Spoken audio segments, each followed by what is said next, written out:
Welcome back everyone, this is Peter Yusuf from IronFX giving you a small heads up for the US employment report for December.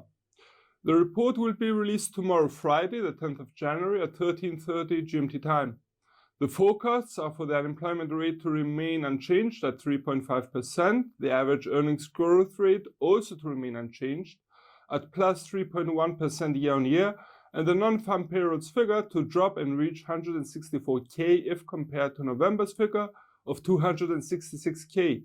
Should the actual rates and figures meet their respective forecasts, the market could be getting some mixed signals, as the unemployment rate is to remain at very low levels for US standards, and at the same time, the average earnings growth rate to remain at rather high levels.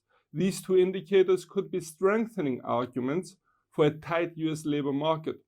On the other hand, the non-farm payrolls figure is expected to drop substantially, casting a shadow over the actual tightness of the US labor market.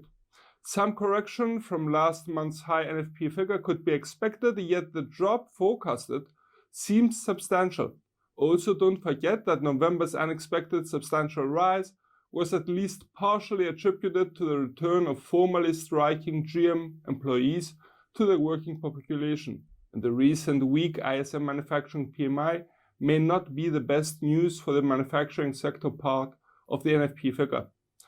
On the positive side, the figure is expected to remain above 120K, which could imply a rather steady labor market, according to some analysts.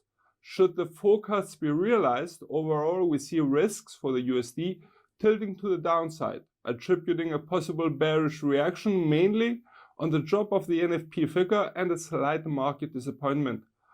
On the other hand, should the prints outperform expectations, we could see the US dollar getting some substantial support and vice versa. Please be advised that the above commentary is based on the presented forecasts. The release could affect not only the FX market, but also possibly gold's prices as well as stock markets. Bear in mind that as the event may have significant market moving effects, caution is advisable while trading. For more information and trading ideas, you can follow us on Twitter, like us on Facebook, or subscribe to our YouTube channel. This is Peter Yusuf from IronFX wishing you solid trading.